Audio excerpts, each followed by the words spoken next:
거룩한 주일 하나님께 예배하시기 위해서 성전에 모이신 성도님들 만나서 반갑습니다. 환영합니다. 오늘 이 시간도 하나님께 찬송으로 나아가도록 하겠습니다. 올려드릴 찬송은 찬송가 508장 우리가 지금은 나그네 되어도, 찬송가 508장 우리가 지금은 나그네 되어도 찬송을 드리겠습니다.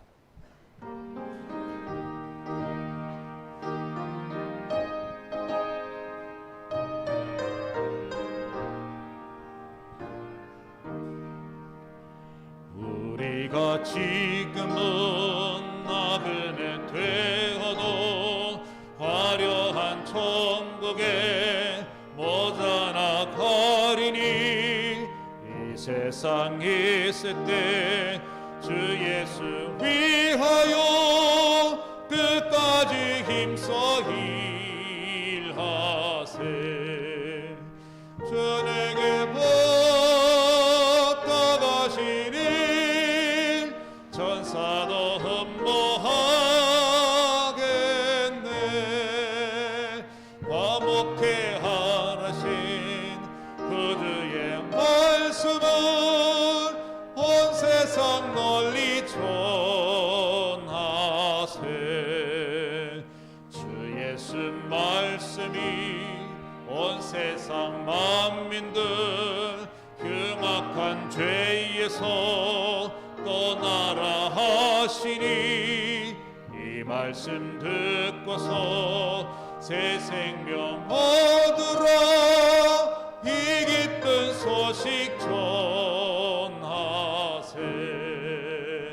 주에게 부탁하시니 천사도 흠모하겠네. 화목해 하라신 그주의 말씀을 온 세상 널리 전하세. 영생의 복락과 천국의 갈 길을 만백성 알도록 나가서 전하세. 주 예수 말씀이 이 복음 전하라. 우리에게 부탁하셨네. 주에게 부탁하시니 천사도 흠모하겠네. 화목해 하라신 그주의 말씀을 온 세상 널리 전하세.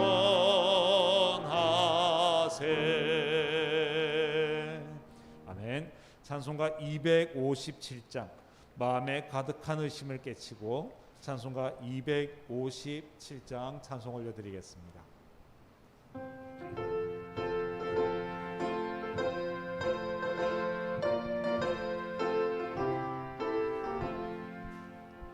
마음에 가득한 의심을 깨치고 지극히 화평한 마음으로 찬송을 부르면 어린 양 예수의 그 피로 속죄함 얻었네.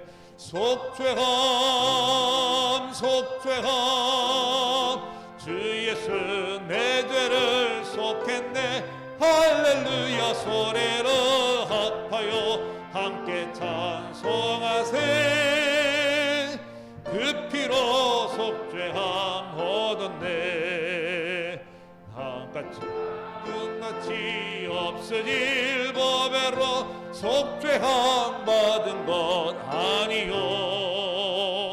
거룩한 하나님 어린 양 예수의 그 피로 속죄함 얻었네. 속죄함 속죄함 주 예수 내 죄를 속했네. 할렐루야 소리로 합하여 함께 찬송하세. 그 피로 속죄함 얻었네. 나 같은 죄인이 용서함 받아서 주 앞에 옳다함 얻음은 확실히 믿기는 어린 양 예수의 그 피로 속죄함 얻었네. 속죄함 속죄함 주 예수 내 죄를 속했네. 할렐루야 소리를 합하여 함께 찬송하세. 그 피로 속죄함 얻었네.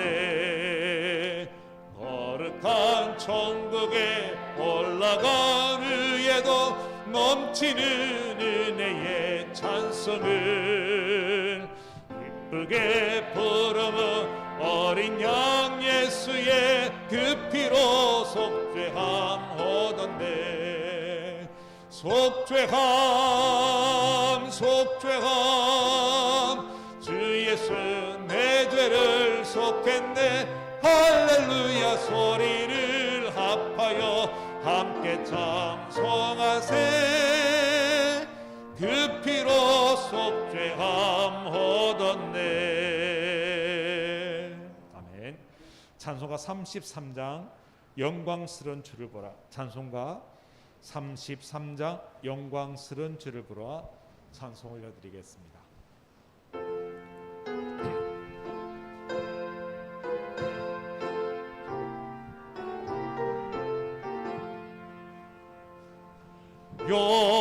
영광스러운 주를 보라. 고난받은 그 모습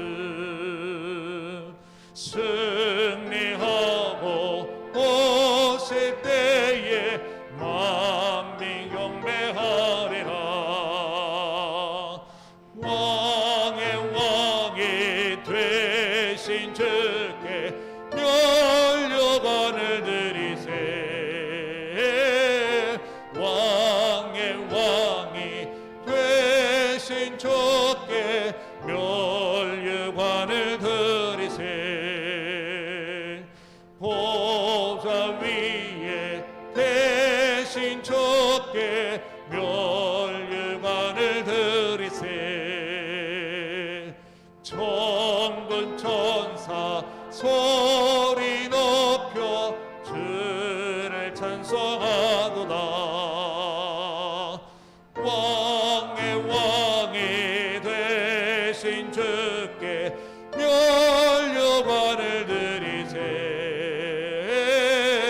왕의 왕이 되신 주께 면류관을 드리세.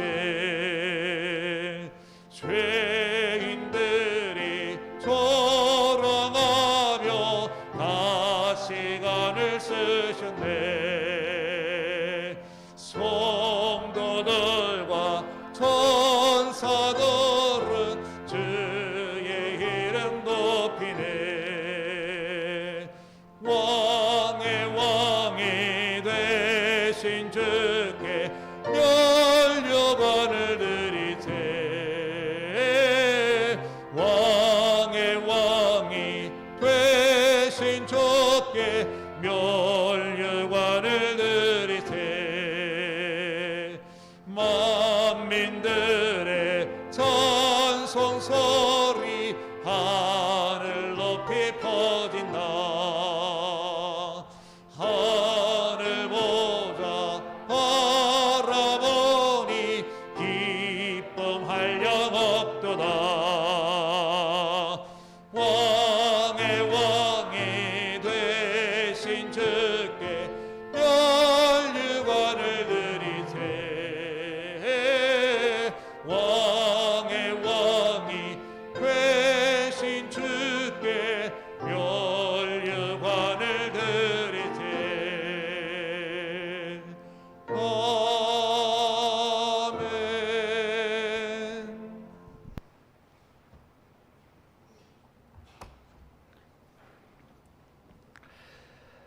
이제 다 같이 일어나셔서 우리 마음과 뜻과 정성 모두어서 우리 하나님 앞에 예배드리겠습니다.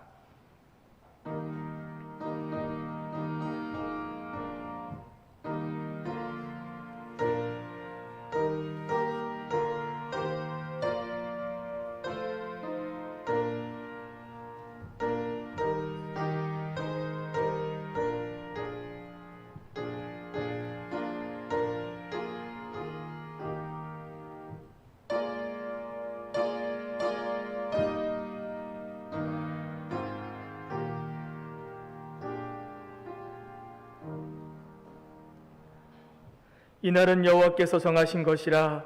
이날에 우리가 즐거워하고 기뻐하리로다. 여호와여 구하옵나니 이제 구원하소서. 여호와여 우리가 구하옵나니 이제 형통하게 하소서. 은혜로우신 하나님 아버지, 저희들에게 일터를 주시고 부지런히 씨를 뿌리게 하시며 수고의 땀을 아끼지 않고 여기까지 이르게 하심에 감사를 드립니다. 무더운 여름을 지나 이제는 우리가 애쓰며 가꾸었던 모든 일들이 결실로 익어가는 계절이 되었습니다. 봄과 여름이 지나는 동안 최선을 다하여 살게 하시다가 오늘은 이렇게 거룩한 주일을 맞이하여 예배의 자리로 불러주시니 감사를 드립니다. 세상의 모든 땀과 눈물과 수고를 내려놓고 이 시간 오직 주님만을 바라보며 평안 중에 예배하도록 인도하여 주시옵소서. 예수님의 이름으로 기원하옵나이다. 아멘. 하늘에 계신 우리 아버지, 아버지의 이름을 거룩하게 하시며 아버지의 나라가 오게 하시며 아버지의 뜻이 하늘에서와 같이 땅에서도 이루어지게 하소서. 오늘 우리에게 일용할 양식을 주시고 우리가 우리에게 잘못한 사람을 용서하여 준 것 같이 우리 죄를 용서하여 주시고 우리를 시험에 빠지지 않게 하시고 악에서 구하소서. 나라와 권능과 영광이 영원히 아버지의 것입니다. 아멘.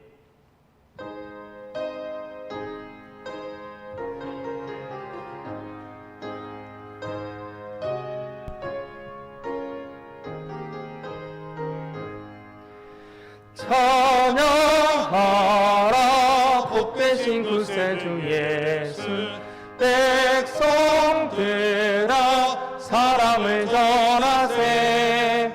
경배하라 하늘의 천군과 천사. 주님 앞에 영광을 돌리세. 목자같이 우리를 지키시고 종일 품에 늘 안아주시니. 찬양하라 높으신 권세를 찬양. 찬양 찬양 영원히 드리세. 찬양하라 복되신 구세주 예수. 우리 대신 죽임을 당했네. 구주 예수 영원한 구원의 소망. 경배하며 겸손히 절하세. 찬양하라 우리 죄 지신 예수. 그의 사랑 한없이 크셔라. 찬양하라 높으신 권세를 찬양. 찬양 찬양 영원히 드리세. 찬양하라 복되신 구세주 예수. 천사들아 즐겁게 찬양해. 구주 예수 영원히 다스리시니. 멸류관을 주 앞에 드리세. 구주 예수 세상을 이기시고 영광 중에 또다시 오시리. 찬양하라 높으신 권세를 찬양. 찬양 찬양 영원히 드리세.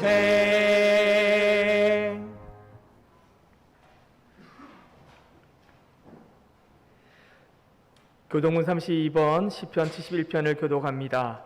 여호와여 내가 주께 피하오니 내가 영원히 수치를 당하게 하지 마소서.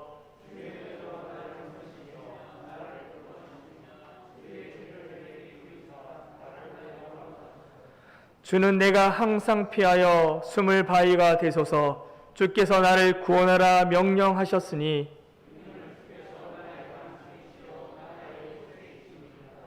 나의 하나님이여 나를 악인의 손 곧 불의한 자와 흉악한 자의 장종에서 피하게 하소서.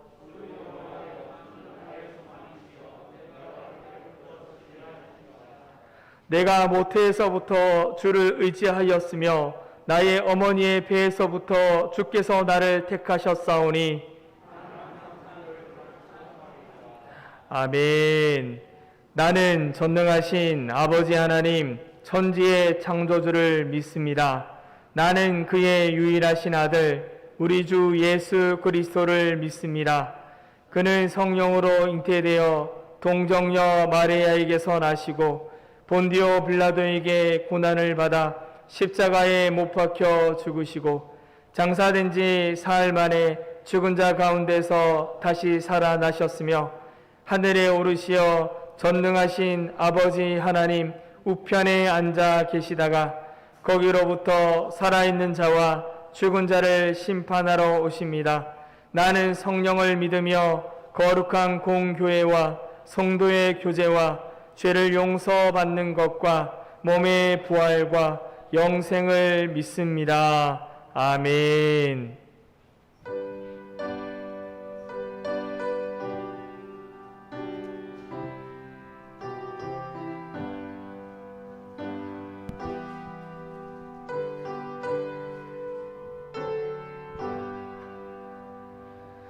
나 같은 죄인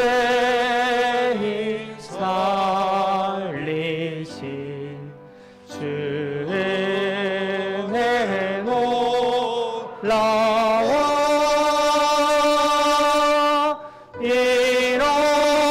잃었던 생명 찾았고 광명을 얻었네. 큰 죄악에서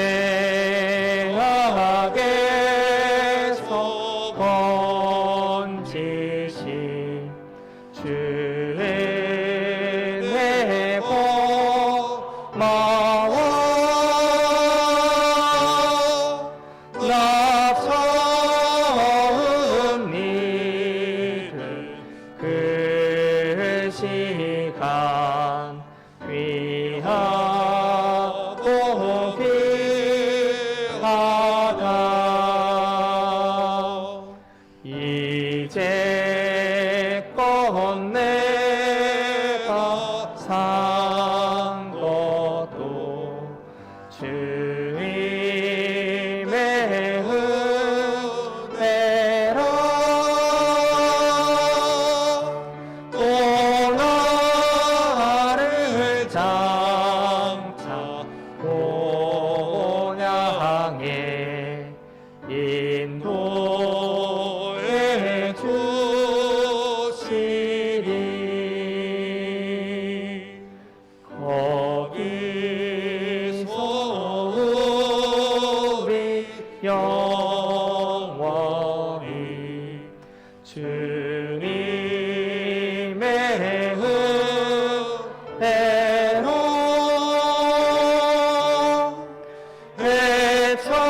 해처럼 밝게 살면서 주 찬양하리라.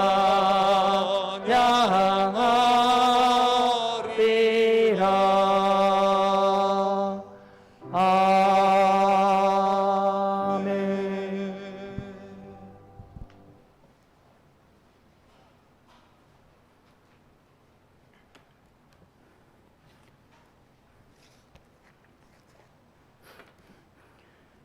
만물의 창조주가 되시고 역사의 주관자가 되시는 하나님 아버지, 지난 한 주간도 주님의 은혜로 살게 하여 주시고 거룩하고 복된 성일 주의 성전에서 또는 가정에서 각자의 자리에서 하나님 아버지께 찬양과 경배를 올려드릴 수 있도록 인도하여 주시니 감사드립니다.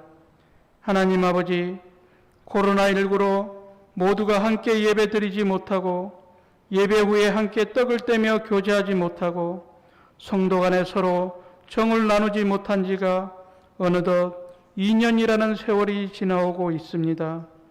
그럼에도 저희 대송의 형제자매들 늘 깨어 기도하면서 각자의 자리에서 비록 대면하지 못하더라도 함께 위로하며 사랑을 나누게 해 주시니 감사드립니다. 하나님 아버지, 저희들의 삶이 부족하고 힘들지라도 주님 앞에 감사하며 살아가는 성도가 되게 하여 주시옵소서. 많으면 많은 대로 감사, 부족하면 부족한 대로 감사, 건강하면 건강한 대로 감사, 연약하면 연약한 대로 감사, 또한 있으면 있는 대로 감사, 없으면 없는 대로 감사, 모든 것에 감사하며 하게 하여 주시옵소서. 하나님 아버지, 그러나 무엇보다도 영원히 죽을 수밖에 없는 저희들을 예수님의 보혈의 피 흘림으로 하나님 자녀 삶아주시고 영원한 저 천국으로 인도하여 주시니 이보다 더한 감사가 어디 있겠습니까? 이러한 믿음을 가지고 항상 성령 충만함으로 세상을 이기며 살아가는 모든 성도가 되게 하여 주시옵소서. 하나님, 이번 주간에는 우리 추석 명절을 보냅니다. 고향으로 발걸음을 옮기는 모두에게 안전하게 가고 오고 하게 하여 주시고 결코 우상 앞에 범죄하지 않게 하여 주시옵소서. 또한 부모, 형제 간, 이웃 간의 다툼은 사라지고 예수 그리스도의 사랑을 실천하는 추석 명절이 되게 하여 주시옵소서.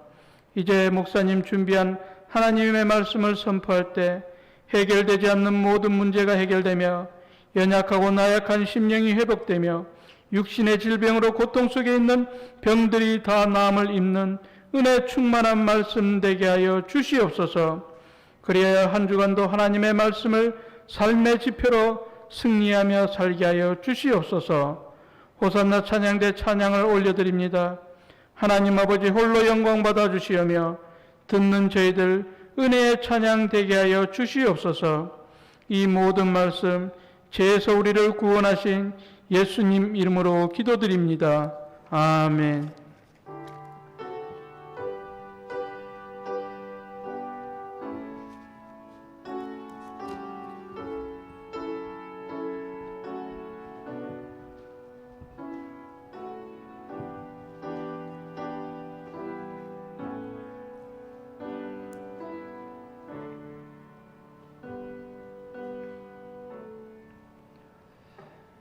오늘 주시는 하나님의 말씀은 신약 성경 마가복음 2장 1절에서 12절의 말씀입니다.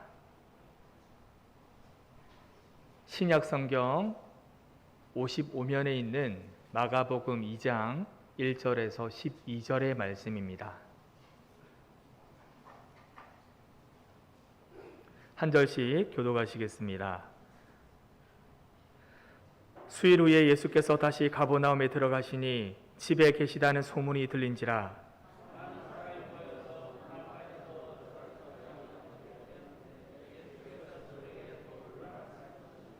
사람들이 한 중풍병자를 4사람에게 메어 가지고 예수께로 올세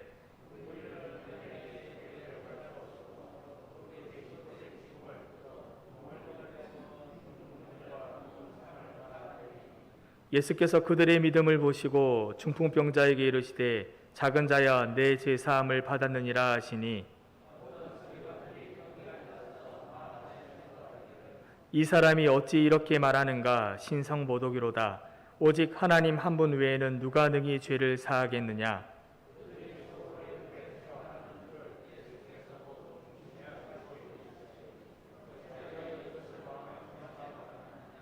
중풍병자에게 내 죄사함을 받았느니라 하는 말과 일어나 내 상을 가지고 걸어가라 하는 말 중에서 어느 것이 쉽겠느냐.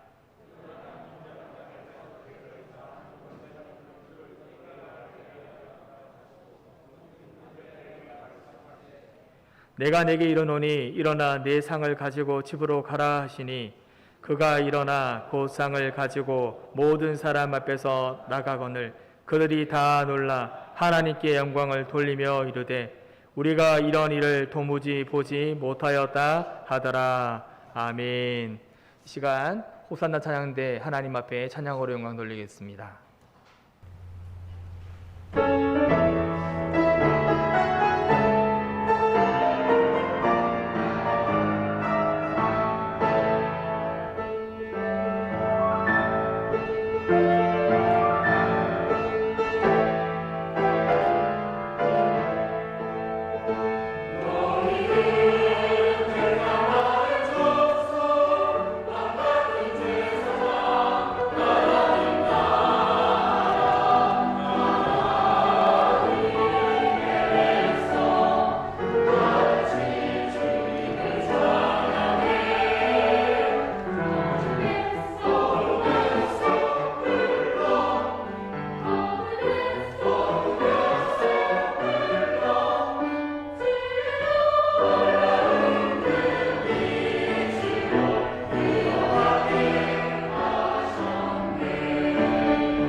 우리 하나님 앞에 영광의 박수 올려드리겠습니다.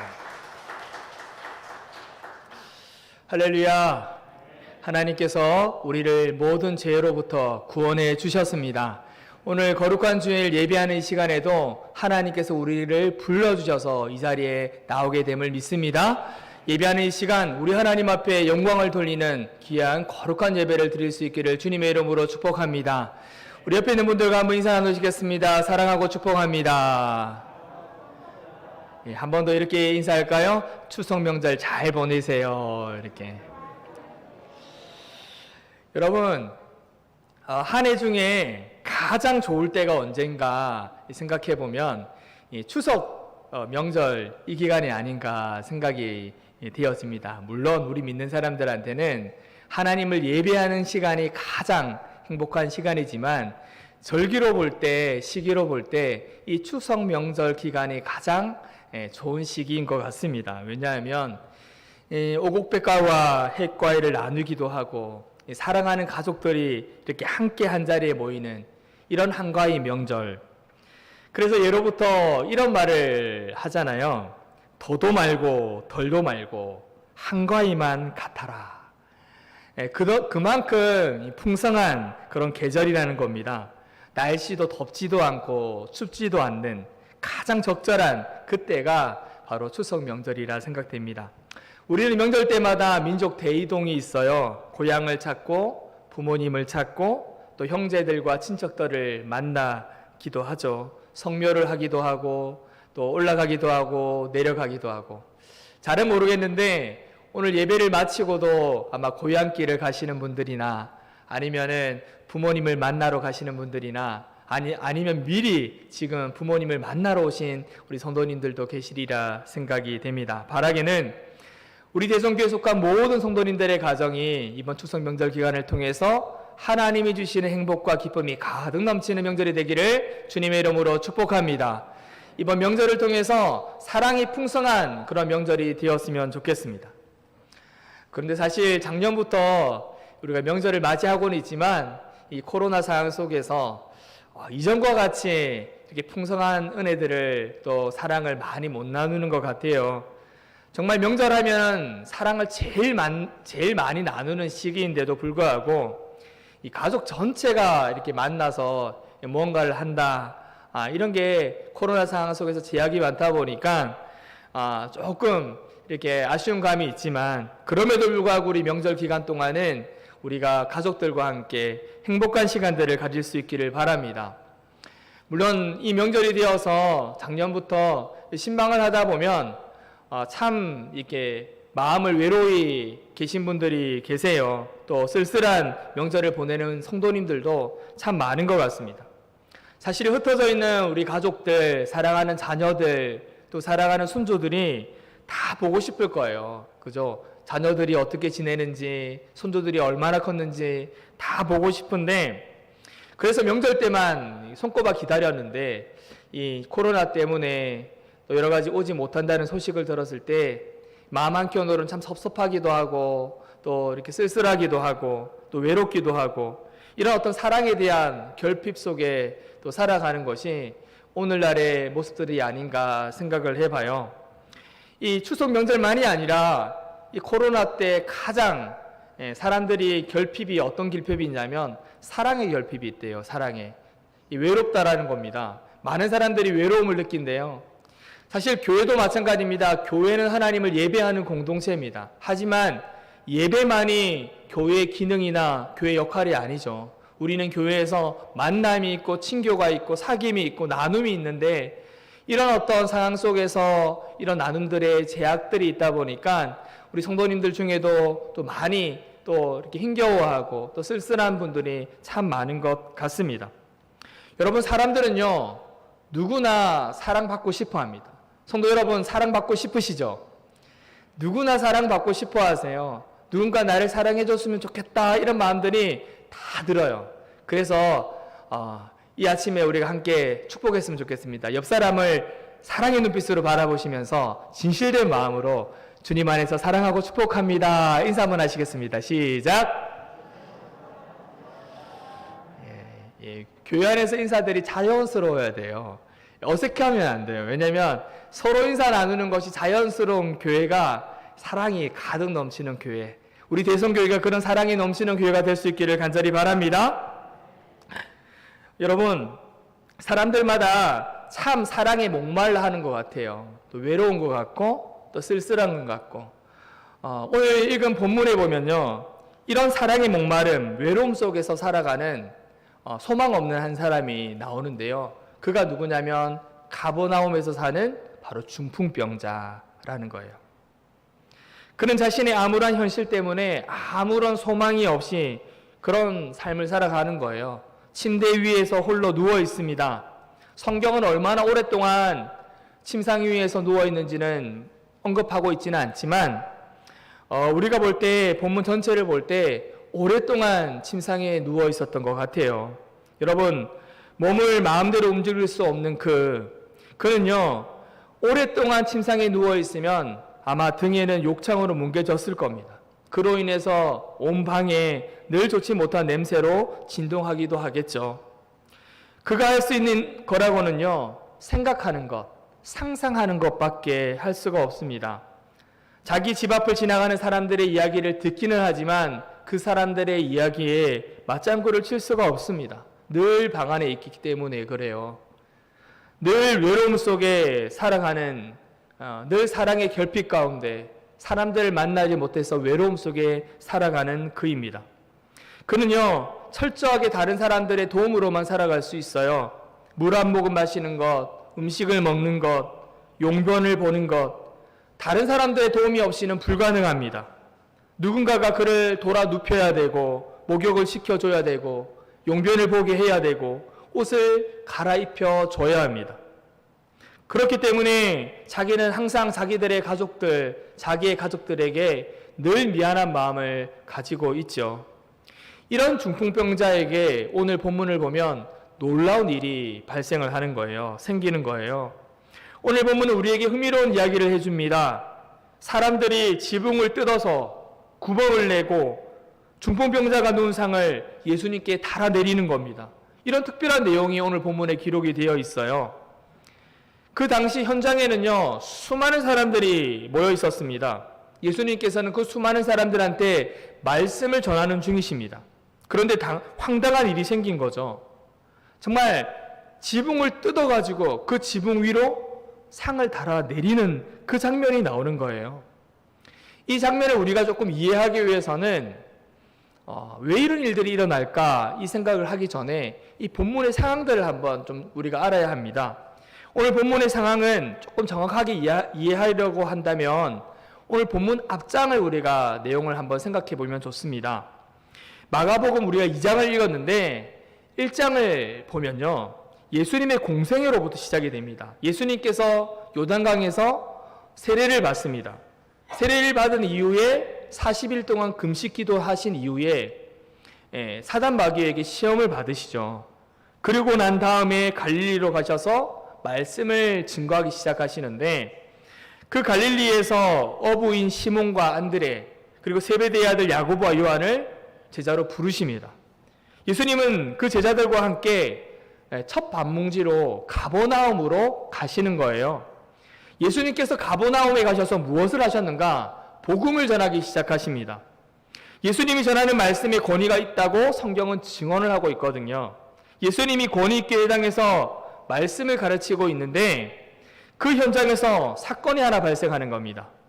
말씀을 전하는 가운데 귀신 들린 자가 소리를 지르는 거예요. 그때 예수님께서는 귀신 들린 자를 앞으로 나오게 하셔서 귀신을 내쫓습니다. 놀라운 기적을 일으키신 거죠. 예수님의 말씀에 힘이 있고 권위가 있고 큰 능력이 있었다는 거예요. 그러니까 그 현장 속에 있었던 많은 사람들이 예수님의 기적을 보고 예수님의 그 권위를 보고 그 권능을 보고 소문을 내기 시작하는 겁니다. 그 소문이 다 일어나는 거예요. 그래서 마가복음 1장 28절에 이렇게 말씀합니다. 예수의 소문이 곧 온 갈릴리 사방에 퍼지더라 라고 했어요.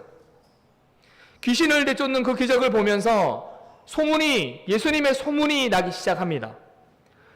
이후에 예수님께서는요, 시몬의 집에 들어갔습니다. 시몬의 장모가 열병을 앓고 있어요. 그 장모의 열병 또한 예수님께서 손을 잡아 일으키십니다. 그 놀라운 기적을 보면서 또 예수님의 소문이 점차적으로 널리 퍼지고 있는 거예요. 저녁이 되었습니다. 저녁 때에 무엇을 했는가? 시몬의 집에 있었다고 그랬잖아요. 소문이 퍼지니까 그 시몬의 집에 많은 사람들이 몰려들어요. 마가복음 1장 32절에서 34절은 이렇게 기록하고 있습니다. 제가 읽어드립니다. 저물어 해질 때에 모든 병자와 귀신 들린 자를 예수께 데려오니 온 동네가 그 문 앞에 모였더라. 예수께서 각종 병이 든 많은 사람을 고치시며 많은 귀신을 내쫓으시니 귀신이 자기를 알므로 그 말하는 것을 허락하지 아니하시니라 라고 했습니다. 놀라운 일들이 있었다는 거예요. 시몬의 집에 많은 사람들이 몰려들었는데 어떤 사람이 몰려들었는가? 모든 병자, 귀신 들린 자, 각종 병에 걸린 자들이 다 소문을 듣고 예수님께로 나왔다는 겁니다. 예수님께서는 그들에게 기적을 베푸십니다. 낫게 하셨습니다. 치료해 주십니다. 귀신을 내쫓아 주셨습니다. 소문이 더 널리 퍼지고 있죠. 저녁까지 이렇게 열심히 주님께서는 사역을 하십니다. 그리고 밤새 사역을 하시다가 새벽이 되자 예수님께서는 어디로 가십니까? 한적한 곳에 가셨다 성경은 기록하고 있어요. 마가복음 1장 35절 말씀 우리가 같이 한번 읽어볼까요? 시작. 새벽 아직도 밝기 전에 예수께서 일어나 나가 한적한 곳으로 가서 거기서 기도하시더라. 아멘. 새벽에 뭐 하셨다고요? 기도하셨다는 거예요. 왜 예수님께서 새벽에 기도하셨을까요? 오전 시간, 오후 시간, 저녁 시간 알 것 없이 수많은 사람들이 몰려와서 각종 병든 자들, 귀신 들린 자들이 고침을 받고 기적을 베풀어 달라는 그 요청 때문에 말씀을 전하시고 복음을 전하시고 치유 사역들을 하셨기 때문에 시간이 없으신 거예요. 그래서 새벽에 한적한 시간, 정말 조용히 한 시간, 아무도 방해 안 되는 그 시간에 하나님 앞에 기도하는 시간들을 가졌다는 거예요. 예수님으로부터 해서 우리 대한민국의 새벽 기도가 시작이 되었습니다. 누구에게도 방해받지 않는 하루의 첫 시간을 주님 앞에 나와서 새벽 기도하는 이 시간, 우리 예수님께서 새벽 기도회를 만드셨다라고 볼 수가 있는 것입니다. 이처럼 당시 가버나움에는요, 예수님이 행하신 치유와 기적의 현장이었어요. 권위 있는 말씀이 선포되었고 그 말씀의 능력이 나타났던 곳이 가버나움이라는 곳입니다. 소문이 계속해서 나다 보니까 갈수록 많은 사람들이 주님을 찾고 주님께 다가옵니다. 그래서 제자들이 예수님께 그 상황을 말씀을 드리는 거예요. 마가복음 1장 36절과 37절에 보면 이렇게 말씀합니다. 시몬과 및 그와 함께 있는 자들이 예수의 뒤를 따라가 만나서 이르되 모든 사람이 주를 찾나이다. 이렇게 보고하는 거예요. 얼마나 많은 사람들이 그곳에서 예수님을 찾고 있었습니까? 그러나 정작 예수님께서는요, 수많은 사람들이 찾아온다는 소식을 듣고 다른 마을로 가자고 하세요. 가버나움에 머물지 않으십니다. 다른 갈릴리 지역으로 가셔서 전도하셨고 그곳에서도 귀신을 내쫓으시고 나병 환자도 낫게 하시는 기적을 베푸십니다. 그렇게 며칠 동안 다른 지역, 가버나움이 아닌 갈릴리 지역에 가서 이제 사역을 하시다가 며칠 있다가 다시 가버나움으로 돌아오시는 거예요. 그 돌아오신 내용이 오늘 읽은 마가복음 2장 우리가 읽은 본문의 말씀입니다. 2장 1절은 이렇게 시작합니다. 수일 후에 예수께서 다시 가버나움에 들어가시니 집에 계시다는 소문이 들린지라 라고 했습니다. 예수님이 가버나움에 돌아오시자마자 또다시 가버나움에는 소문이 퍼지는 거예요. 예수님이 돌아오셨다. 기적을 베풀어 주시는 예수님, 치유하시는 예수님이 다시 이곳에 오셨다. 소문이 나기 시작하자 그곳에 사는 수많은 사람들이 다시금 예수님이 계신 곳으로 찾아오기 시작한다라는 겁니다. 그토록 기다렸던 예수님이 오니까 수많은 인파들이 몰려들었어요. 얼마나 많이 몰려들었는지 2절에 보면 이렇게 말씀하고 있습니다. 많은 사람이 모여서 문 앞까지도 들어설 자리가 없게 되었다. 이렇게 말씀하는 거예요. 얼마나 많은 사람이 모였습니까? 그 많은 사람이 모여서 예수님이 하신 것이 무엇입니까? 도를 가르쳤다라고 성경은 정언하고 있어요. 도가 뭐예요? 하나님의 말씀을 전하고 있습니다. 어떤 권위 있는 말씀을 전했을까? 오늘 2장의 본문에는 기록되어 있지 않습니다. 그러나 바로 앞장인 1장에 보면 예수님이 많은 인파들이 모여있는 그곳에서 예수님이 어떤 말씀을 전했는지를 기록하고 있습니다. 마가복음 1장 15절을 우리가 함께 읽도록 하겠습니다. 마가복음 1장 15절입니다. 시작. 이르시되 때가 찼고 하나님의 나라가 가까이 왔으니 회개하고 복음을 믿으라 하시더라. 아멘. 여러분, 이 말씀은요, 예수님이 공생애를 시작하시면서 제일 처음 하신 말씀이에요. 계속해서 누누이 전하셨던 말씀이 바로 이 말씀인 거예요. 복음의 핵심인 거예요. 하나님의 나라를 전했다는 거예요. 복음을 전했다라는 겁니다. 누구에게요? 그곳에 누가 모였어요? 각종 병든 사람들, 귀신 들린 사람들, 아픈 사람들, 하나님의 기적을 바라는 사람들이 그곳에 모여있는 그 자리에서 치유 사역만 한 것이 아니라, 정말로 귀신만 쫓아낸 것이 아니라 그곳에 있는 사람들에게 하나님의 나라 복음을 전했다라는 겁니다. 여러분, 이것이 참 중요합니다. 교회도 마찬가지입니다. 오늘날 교회도 마찬가지예요. 교회에 오는 사람들이 다양합니다. 뭔가를 회복하기 위해서 오기도 하고 여러 가지 문제가 해결되기를 받기를 원해서 교회도 찾아옵니다. 세가족들을 중에는 여러 가지 일들을 통해서 교회에 와요.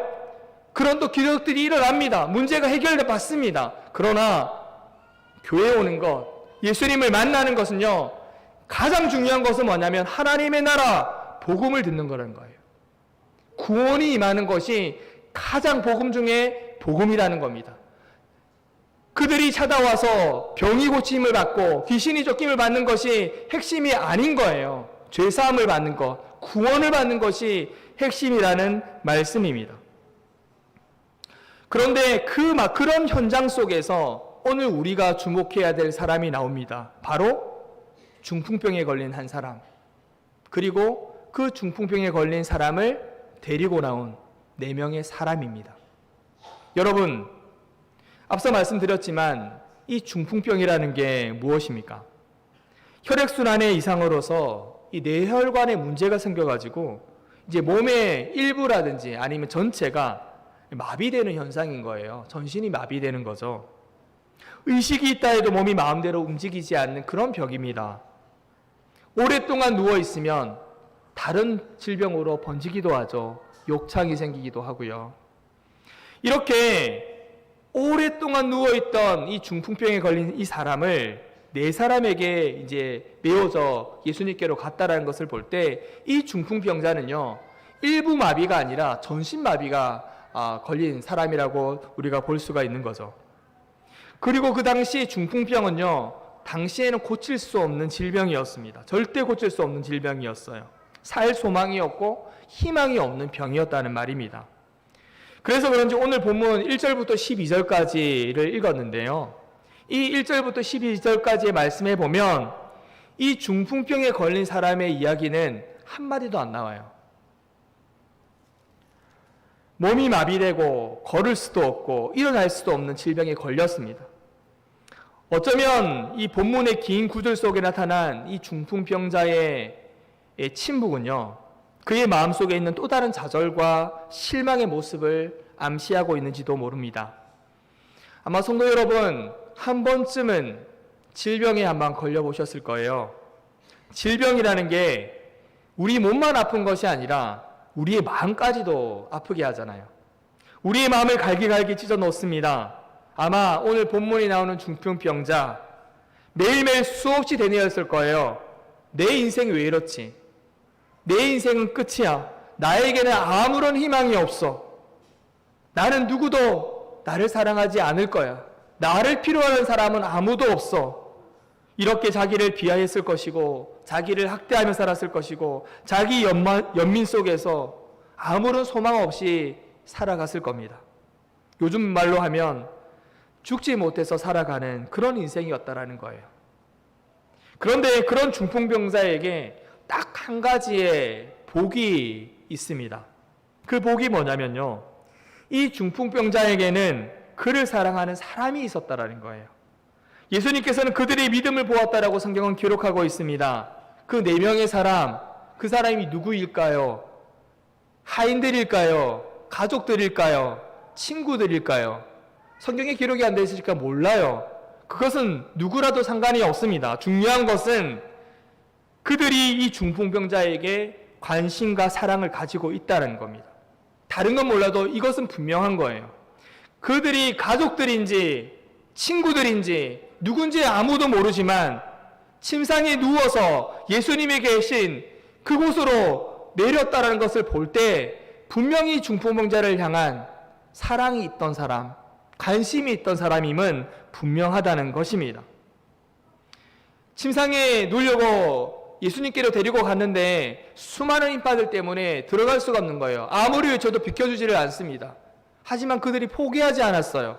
지붕으로 올라가서 지붕을 뜯어서 그곳으로 침상을 내리는 것을 보면 그 사람들이 누군지는 모르지만 이 중풍병자에게는 정말 소중한 사람, 정말 그를 사랑했던 사람임은 분명할 것입니다. 성도 여러분, 사람은요, 누구에게나 나를 소중히 여기는 사람이 필요합니다. 내 인생에 함께할 사람이 필요하다는 거죠. 그래서 하나님이 우리에게 가족을 보내주셨습니다. 그리고 사랑하라고 우리 교회 공동체를 보내주셨습니다. 구역 식구를 만나게 해주셨습니다. 함께 일어나는 동역자를 보내주셨습니다. 힘들 때, 외로울 때, 아플 때 함께할 사람들을 우리에게 보내주셨다는 거예요. 성도 여러분, 나를 위로해 주는 사람이 있어야 우리는 소망을 가지고 살아갈 수가 있습니다. 이 중풍병자에게는 다른 소망이 없었어요. 그러나 딱 하나, 그에게는 이 4명의 사람이 있었다는 거예요.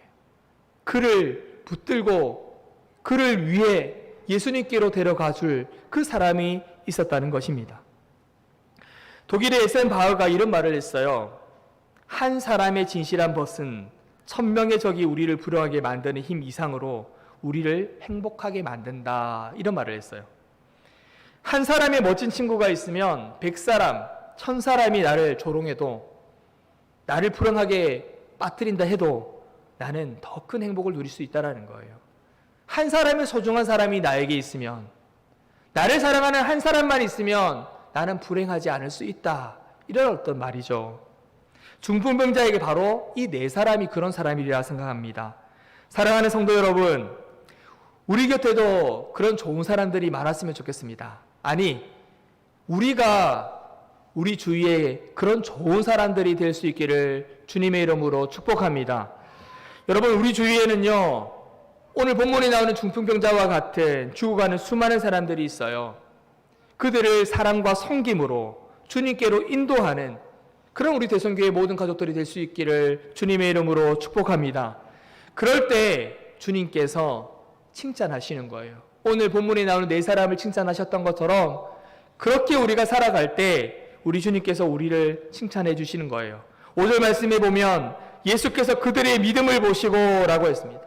예수님께서 보신 것은 그들의 믿음이었다는 거예요. 믿음을 보시고 하나님이 일을 시작하셨고 그 중풍병자를 치유케 해 주셨다는 사실입니다. 근데 여러분 그런 생각을 해보지 않으셨어요? 그러면 이 4사람의 믿음이 도대체 어떤 믿음이었는가? 이 중풍병자를 상에 메고 온 사람들의 믿음이 도대체 어떤 믿음이었는가? 여러분 혹시 이 4사람의 믿음이 성경에 많이 기록되어 있는 아주 성숙한 믿음, 하나님의 아들 되심을 믿는 믿음, 삼일째 하나님이심을 인정하는 믿음, 예수님을 구주로 고백하는 그런 믿음이었을까? 저는 그렇게 생각지 않습니다. 이 4사람의 믿음은요, 단 한 가지 믿음이 있었어요. 왜냐하면 예수님이 공생의 사역을 시작한 지가 초창기거든요. 초반이란 말이에요. 아직까지 예수님이 자신이 십자가를 지시고 돌아가실 것을, 자신이 하나님의 아들 되심을 바르게 증거하지 않은 상태라는 거예요. 그래서 이 4사람의 믿음은요, 어떤 믿음이 있었냐면 단 한 가지예요. 중풍병자를 예수님께로 데리고 가면 예수님이 기적을 일으켜 주실 거야. 예수님께로 데려다 놓기만 하면 예수님이 무슨 일들을 하실 거야. 이 믿음으로 갔다라는 겁니다. 왜냐하면 이 가버나움 땅의 온 지역에 예수님의 소문이 허다하게 퍼져버렸거든요. 아픈 사람들이 낫고 병든 사람들이 낫고 귀신 들린 자가 치유함을 받고 귀신이 쫓겨나가는 그런 기적들이 있었기 때문에 이 4사람에게도 이 중풍병자를, 소중한 사람을 주님께로 데리고 가기만 하면 나음 입을 거야. 이런 믿음이 있었다라는 거예요. 물론 또 한 가지가 있었습니다. 이 4사람에게는요, 이 중풍병자를 사랑하는 사랑의 마음이 있었습니다. 죽어가는 사람을 살리고자 하는 그 마음이 이들에게 있었죠. 누군가를 살리고 싶어하는 마음이 이 4사람에게는 있었어요. 생명의 존엄성, 생명을 살리는 그 마음이 이들에게 있었다는 겁니다. 그렇기 때문에 지붕을 뚫고서라도 이 중풍병자를 예수님께로 데려가려고 했던 것이죠. 예수님께서는 바로 그런 믿음을 보시고 기적을 베푸셨던 겁니다. 역사를 하셨다는 거예요. 그를 고쳐 주셨다는 겁니다. 그들의 믿음을 보시고 중풍병자의 병을 고쳐 주셨습니다. 예수님께서 그들을 두고 칭찬하셨던 이 믿음은요, 그냥 믿음이 아니라 사랑으로서 역사하는 믿음임을 보게 됩니다. 예수님은 그들에게서 이 중풍병자를 사랑하는 사랑으로 표현하는 믿음을 보셨던 겁니다. 갈라디아서 5장 6절 말씀에 이런 말씀이 있습니다. 우리가 함께 읽도록 하겠습니다. 시작. 그리스도 예수 안에서는 할례나 무할례나 효력이 없으되 사랑으로서 역사하는 믿음뿐이니라. 아멘. 뒷부분에 뭐라고 나와요? 사랑으로서 역사하는 믿음뿐이니라. 여러분, 이러한 믿음이 우리의 믿음이 될 수 있기를 주님의 이름으로 축복합니다. 예수님께서는요, 중풍병자를 예수님께로 데려나온 사람들의 사랑으로 충만한 믿음을 보셨고, 그 믿음을 보시고 죄를 용서해 주시고 그의 병을 치료해 주셨습니다. 하나님은 오늘을 살아가는 여러분에게도 이러한 믿음을 원하시는 줄로 믿습니다. 사랑으로 역사하는 믿음. 그리고 오늘 본문에는 한 가지 더 특이한 내용이 있어요. 중풍병자가 지붕에서 내려온 것을 보고 예수님께서 이 중풍병자에게 하신 말씀입니다. 그런데 이 말씀이 어떤 말씀을 했냐면 5절 말씀에 보면요, 작은 자야 내 죄 사함을 받았느니라, 이렇게 말씀하시는 거예요. 왜 예수님께서 이런 말씀하셨을까요? 얼마든지 예수님께서는 이렇게 말씀하실 수 있었을 겁니다. 일어나 내 상을 가지고 걸어가라. 내가 나음을 입었다. 단번에 이렇게 말씀할 수 있는 능력이 많으신 분이신데 왜 이렇게 말씀하지 않으시고 이해하기 어려운 내 죄 사함을 받았느니라, 이렇게 말씀하셨을까요? 중풍병에 걸렸습니다. 주님께로 데려 나왔습니다. 그에게 필요한 것은 나음을 입는 겁니다. 회복이 되는 겁니다. 고침을 받는 겁니다. 그런데 예수님께서 그에게 하신 말씀은 첫 번째 메시지는요, 내 죄 사함을 받았느니라 입니다. 여러분, 사람들은 중풍병자를 이끌고 예수님께로 찾아왔습니다. 예수님께 나가면 중풍병이 나을 거야. 예수님께 나가면 귀신 들린 사람이 귀신이 쫓김을 받을 거야. 예수님께 나가면 어떤 병도 고침을 받을 거야. 이런 마음으로 1차원적인 믿음으로 많은 사람들이 그곳에 모였을 겁니다. 이것도 중요한 믿음이죠. 그러나 그 믿음의 현장에서 예수님께서는요, 또 다른 차원의 믿음을 알려주시는 거예요. 내 죄사함을 받았느니라. 성도 여러분, 우리가 예수님을 찾아야 하는 궁극적인 이유가 바로 여기에 있습니다. 그것은 중풍병이 낫기 위한 것이 아니에요. 귀신이 내쫓김을 받는 것이 아닙니다. 나병이 낫기 위한 것이 아니에요. 물질의 문제가 해결되는 것이 아닙니다. 우리가 예수님께 나와야 될 궁극적인 이유는요, 믿음을 가져야 하는 거예요. 죄사함을 받아야 되는 거예요. 구원을 받아야 되는 거예요. 예수님께 나오는 것, 교회에 나오는 것, 우리는 많은 것들을 회복하기에 나오지만 가장 중요한 사실은 구원을 받기 위함임을 여러분 믿으시기를 바랍니다. 많은 세가족들이 교회에 와요. 많은 세가족들을 초청을 해야 합니다. 전도를 해야 됩니다. 그들의 많은 문제들을 주의 교회를 다니며 하나님을 믿으며 많은 문제들이 해결함을 받아야 됩니다. 그러나 가장 중요한 것은 그들이 죄사함을 받는 겁니다. 구원을 받는, 이것이 가장 중요하다는 사실입니다.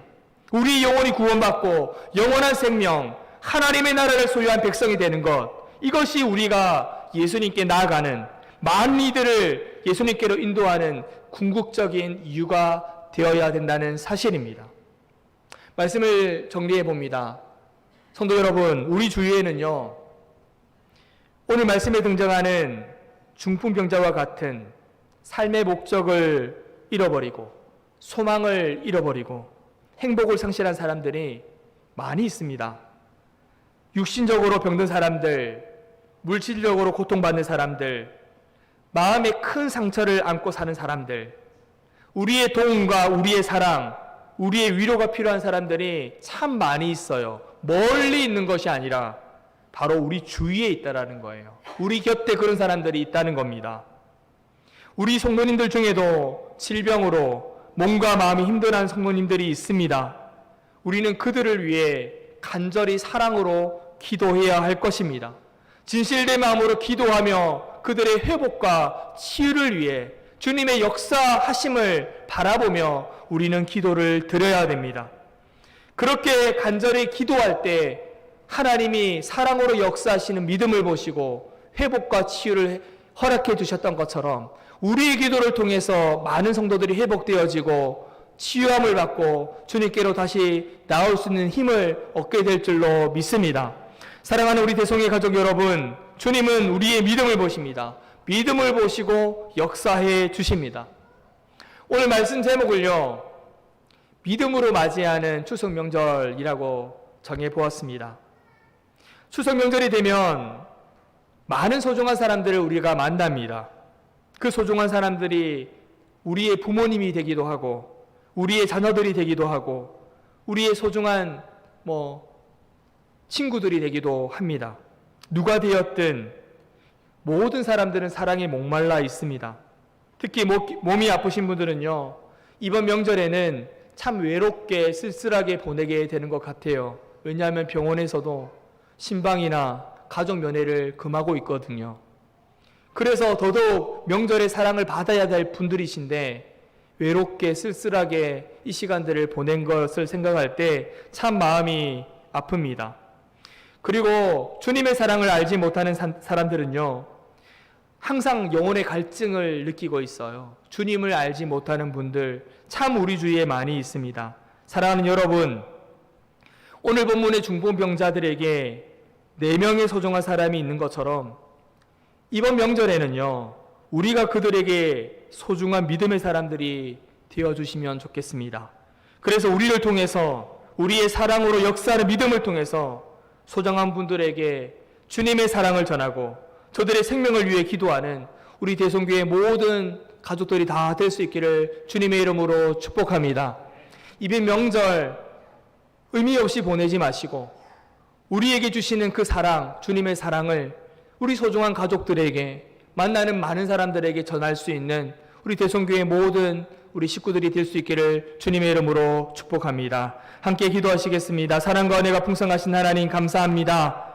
이 시간 중풍병자를 메고 온 사람들을 통해서 생명을 살려내는 믿음이 어떤 믿음인지를 알게 하시니 감사합니다. 주님, 우리에게 이들과 같은 주님 마음에 합당한 믿음을 허락하여 주시옵소서.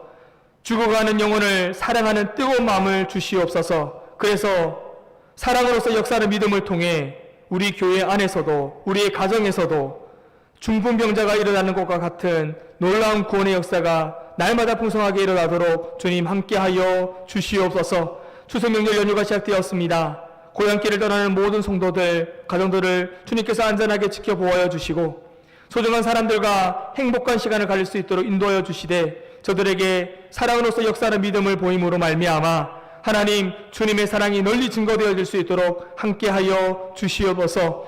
특별히 하나님 아버지, 몸이 아프신 우리 성도님들, 병원에 입원 중에 있으신 성도님들 계십니다. 하나님 주님 함께하여 주시고 저들을 위로하여 주시고 주님이 친구가 되어주시며 가족이 되어주셔서 주님 사랑 가운데 이 명절 기간을 보낼 수 있도록 주님 은혜 베풀어 주시옵소서. 치료의 역사가 있게 하셔서 하루속히 회복되어서 주님 앞에 나와 예배할 수 있는 성도님들이 다 될 수 있도록 은혜 더하여 주시옵소서. 모든 것 감사를 드렸고 살아계신 예수님의 이름으로 기도드립니다.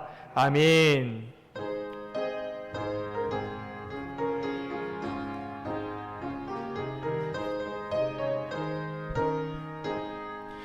이 눈에 아무 증거 아니 비어도 믿음만을 가지고서 늘 걸으며 이 귀에 아무 소리 아니 들려도 하나님의 약속 위에 서리라.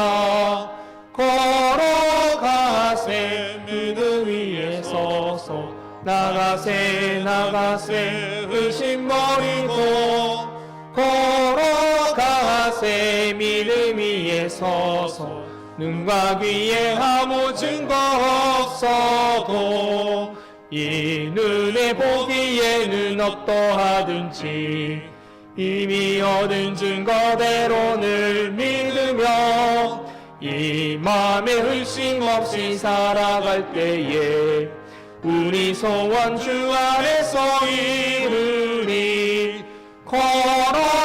걸어가세 믿음 위에 서서 나가세 나가세 의심 버리고 걸어가세 믿음 위에 서서 눈과 귀에 아무 증거 없어도 주님의 거룩함을 두고 맹세한 주 하나님 아버지는 참 미쁘다. 그 귀한 모든 약속 믿는 자에게 능치 못할 무슨 일이 있을까.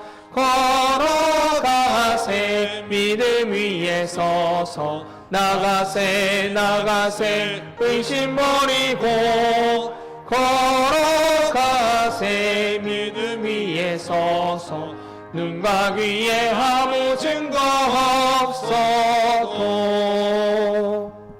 아멘. 교회 소식 전하도록 하겠습니다. 이번 주는 추석 명절이 있는 주간입니다. 가족 친지들과 즐거운 사랑의 교제를 나누시기를 바랍니다. 그리고 오고 가는 그 길 속에 하나님의 인도하심과 또 하나님이 안전히 지켜주심이 있음을 소망해 봅니다. 여러분 건강하게 잘 다녀오시기를 바라고요. 주신 말씀처럼 만나는 많은 우리 가족들에게 주님의 사랑을 널리 전하고 알려주시는 복음의 사도들이 다 되실 수 있기를 바랍니다. 혹 추석 추석 기간 가운데 가족들이 함께 우리가 예배드리는 그런 귀한 가정들이 있다면 필경대 위에 추석 가정 예배 순서지를 준비해 두었습니다. 필요하신 대로 가지고 가셔서 가족들과 함께 하나님 앞에 감사 예배를 드릴 수 있기를 바랍니다. 추석 예배 안내입니다. 이번 주 중 내일부터 수요일 공휴일이기는 하나 명절 주간이기는 하나 새벽 기도회는 정상적으로 드리게 됩니다. 여러분 이렇게 새벽 기도는 쉬지 않습니다. 또 기도하러 오실 분들은 오셔서 함께 기도 드리시면 되겠습니다. 22일 수요일 저녁 예배도 정상적으로 드림을 알려드립니다. 예배 참석하실 분들은 함께 오셔서 하나님 앞에 영광을 올려드릴 수 있기를 바랍니다. 하반기 구역별 신방이 진행 중에 있습니다. 물론 이번 한 주간은 추석 명절 주간으로서 쉬고요. 다음 주간부터 우리 이제 구역별 신방이 진행되는데 신방 받으시는 우리 가정들은요. 기도로 준비해 주시기를 바랍니다.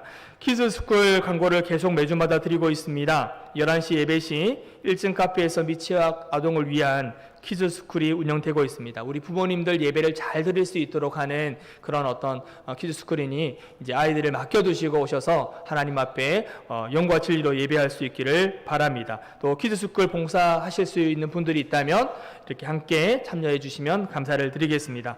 모임 광고입니다. 다음 주일 이제 2부 예배 후에 정기 다영회로 모이도록 하겠습니다. 드린 예물 위해서 감사기도 올려드리겠습니다. 사랑이 많으시고 은혜가 풍성하신 하나님 감사합니다. 지난 한 주 동안도 때를 따라 일용할 양식을 공급하여 주시고 믿음 가운데 거하게 하시며 오늘 또한 믿음으로 귀한 예물 드릴 수 있도록 인도하신 것 감사합니다. 11조 예물 하나님께 올려드립니다. 감사 제목 담아 감사 예물 올려드립니다. 생일 감사와 성교 헌금, 건축 헌금 등 이 모양 저 모양으로 아버지 하나님 앞에 예물을 올려드립니다. 드리는 손길 주님 기억하여 주시고 하나님 아버지 이 가정마다 부족함이 없도록 충만한 은혜로 채워 주시옵소서. 이번 주는 민족 고유의 명절인 추석 주간입니다. 가족 친지들과 함께 깊은 사랑의 교제를 나누게 하시고 정말 주님 안에서 주님의 사랑을 널리 전할 수 있는 그런 이번 명절 기간이 될 수 있도록 주님 함께하여 주시옵소서. 특별히 병원에 입원 중에 있는 성도들 하나님 기억하여 주시고 하나님의 놀라운 복을 허락하여 주셔서 치유함 받아서 회복되어서 주님께 나올 수 있도록 하나님께서 함께하여 주시옵소서. 이번 명절 기간 동안도 외롭지 않도록 주님이 늘 동행하여 주시옵소서. 오늘도 주의 몸된 교회를 위해 수고하고 애쓰는 자들 하나님 기억하여 주시고 봉사하는 자들에게 기쁨과 평안으로 함께하여 주시옵소서. 이 모든 것 감사를 드리옵고 살아계신 예수님의 이름으로 기도드립니다. 아멘. 이 시간 다 같이 일어나셔서 우리 파손 사장 거룩하게 하소서 찬양 드리면서 우리 세상을 향해 힘있게 나아가도록 하겠습니다.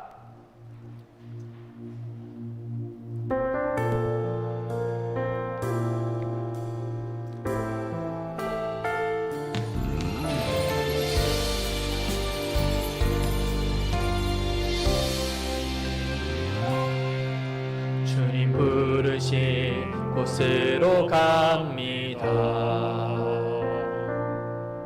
주님 주신 말씀 받고 갑니다. 매일 주와 함께 하는 모든 시간 기대하며 갑니다.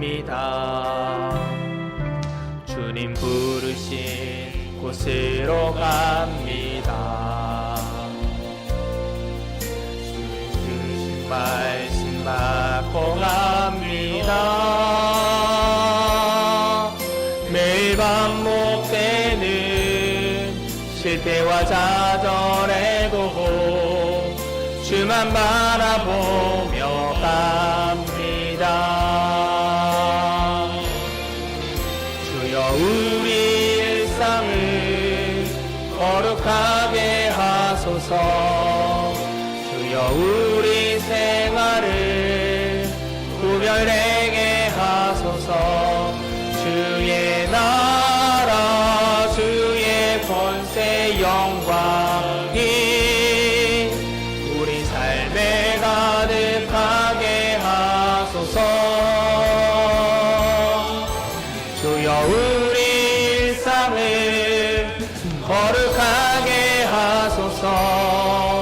주여 우리 생활을 구별되게 하소서.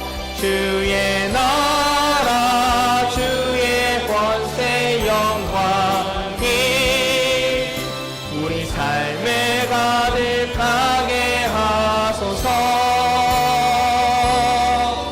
우리 삶에 가득하게 하소서.